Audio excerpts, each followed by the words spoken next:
Good evening, everybody, or good morning, or good afternoon, depending on where you are. Welcome to the Uncommon Commander. My name is Ryan.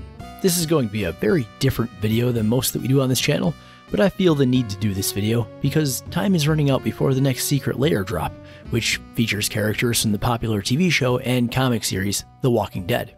There's been a lot of anger and discussion already over the direction Wizards of the Coast is taking with these cards and their extremely limited release. So I'm not going to discuss what's wrong with that release or why they should or shouldn't be banned from EDH. What I do want to talk to you about, however, is how awesome some of these cards are, and I want to present an alternative to them, which you may choose to use or may not use as is your want.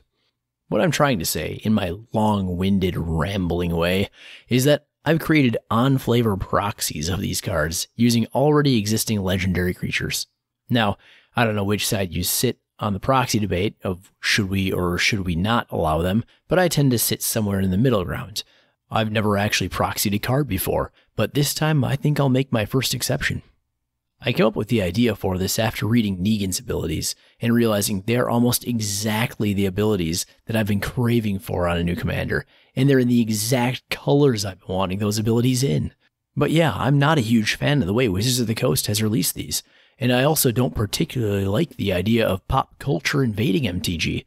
Tongue-in-cheek references to pop culture, sure, why not?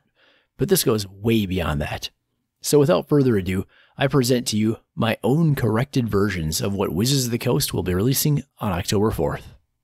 The worst cards are the ones that don't exist yet, so that's what's taken up our 5th slot. Yep, I've got nothing to show you here besides a stupid background, because Wizards of the Coast wants to tease you by telling you that there's a legendary creature in this secret lair that they haven't revealed yet, and won't until it releases. So, which Walking Dead character do you think it'll be that they reveal? I've got a few ideas in mind, the most obvious being Rick, who I really wonder if he's going to be in 5 colors or not, but I think you could do some pretty sweet mechanical things with the Governor, so that's kind of my hope. And then I can create the 5th one of these proxies and have a full set. Of the ones that have been revealed, my early pick for worst card in terms of power level is Daryl, Hunter of Walkers. I think it's a little ironic that the best character gets the worst card, but I guess that's beside the point here. The point is to give you an alternative that is mechanically the same, but with the flavor of MTG's multiverse. Now before showing it, I want to qualify this by saying that this is probably the worst proxy of the 4 in my opinion. I had a really hard time figuring out which Gruul legend would fit best in Daryl's place. And then when I finally did choose one, I couldn't find any alternate art for it, like at all. But I did find a pretty cool picture of an elf with a bow and a knife, illustrated by Donato Giancola, who has done some work for MTG in the past. So I present you Halar, Zombie Hunter. With the long hair, wilderness survival skills, and love of the bow that both Daryl and Halar have, this was a decent fit. And never you mind that Daryl's bow is actually a crossbow, which is a completely different weapon. It still has bow in its name. Anyway, I haven't looked into how many cards in green and red can give your opponents zombies, but I think there probably aren't very many. I think this card has a really cool set of abilities, but lacks the support to actually build a deck around it. At number 3, I like Glenn, Voice of Calm's abilities a bit more than I liked Daryl's. He can be a decent card draw engine. The main issue with him is that you'll want to power him up in order to draw more cards, but then you don't want to power him up too much or Skulk stops being useful. This measured approach to powering him up is why I gave my proxy its name. Taigam, the Measured Strike. This is obviously playing from Taigam's alternate reality where he doesn't betray Narset in his quest for power, and instead becomes an Ojutai master. I think this commander has an interesting tool set, and I could see him being a fairly good Voltron commander, or a fairly good value engine drawing you 2 to 3 cards each turn with some minor buffs to his power. Well, we've got 2 left, so let's discuss my second favorite one, Michonne, Ruthless Survivor. If The Walking Dead had its own collectible card game, I would love this card. The mechanics are so on theme for Michonne's character, what with the 2 walkers she enters in control of, and her having a payoff for being equipped with a weapon. That's awesome, but The Walking Dead doesn't have its own collectible card game, and it's instead invading Magic the Gathering.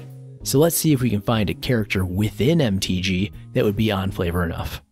I think I've done an alright job of that with the number 2 card here, so I present to you Glissa, Phyrexian Survivor. In MTG lore, Glissa has become a Phyrexian zombie. She has metal fused to her, and you can see she's got a pretty lethal looking blade in this picture of her. I did have to add a word to this card in order to make the mechanic work the same as it does for Michonne though. You'll note that Glissa is herself a zombie, so I errated the third ability, the attack trigger, by adding the word other, so that she won't count herself when determining how many zombies are attacking. A simple change, but necessary. As for the ability design of this card, it's a strange but interesting one. It is notably good colors for Zombie Tribal. You could also do a Voltron version of Glissa with a zombie token support strategy, or you could just go all out Zombie Tribal. I think reanimation would be fun here even.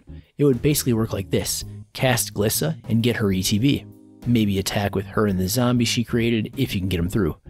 Sacrifice her, then reanimate her, getting 2 new zombies onto the board. Rinse and repeat. Whisper Blood Liturgist would be a nice reanimation engine here if you had another non-token creature in your graveyard.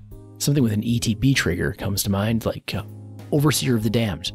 I'm sure there are ways to make this thing go infinite. Anyway, it's just an idea. Finally, we're on to number 1.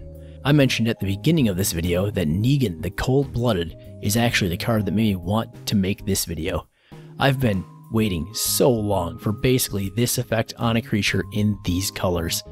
To represent Negan, I wanted a cold-blooded killer, and they had to be Mardu color. After looking at the options, the obvious choice leapt out at me. Kelsian the Plague has completed the assassination and has become Kelsian the Paid. I dare say Negan's abilities may fit Kelsian even better than Negan himself. A little bit of the flavor is lost on the first ability, but getting paid to complete assassinations is just exactly what an assassin does. I'm in love with this card. Immediately, it makes any edict effects absolutely nuts, but you can also do an aristocrat strategy with Grave Pact and Dictate of Erebos, and even though you won't get a treasure token if it isn't a creature that you kill, you can also put in Martyr's Bond. I mean, you will presumably be using your treasure tokens, right? Say goodbye to your opponent's soul rings. But I think the most fun card here is really Living Death. Sure, you'll kill your own commander with this, but you'll probably ramp more than enough to recast him. This would be a mean deck, and you won't make friends playing it, but it would be fun. For you anyway. So what do you think? Would you have chosen the same legendary creatures to represent the Walking Dead cards? Or maybe you've got someone better in mind. Maybe you absolutely hate one of my selections. I'd love to hear your thoughts in the comments below. I'd also like to let you know that I've got another deck tech to put up here, and that video should be coming in the next 3 or 4 days or so. If you want to see that video, please hit the subscribe button in the middle of your screen if you haven't already, and turn notifications on so that YouTube will let you know when I've released it. Thanks everybody, and take care.